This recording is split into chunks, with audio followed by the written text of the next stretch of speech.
मसलालाई पिन्ने मजाले भुट्ने यसलाई सुकुटीको अचार बनाउँदाखेरि लसुन अदुवा अनि हरियो खुर्सानी काटेर राख्ने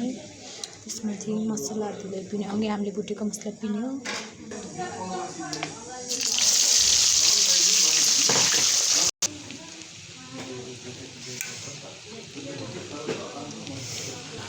नुन राख्ने मसला राख्ने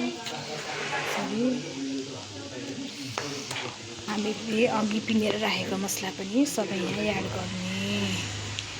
यसरी मासुको अचार अनि हामीले यसमा थोरै भिनेगर पनि राखिदिनुपर्छ यसरी अनि यो धेरै समयसम्मको लागि खानलाई राम्रो हुन्छ यसरी फेरि राखेर पकाएपछि अब हाम्रो यो खसीको मासुको सुकुटीको अचार रेडी भयो हेर्नु कति मिठो हुन्छ होला यस्तै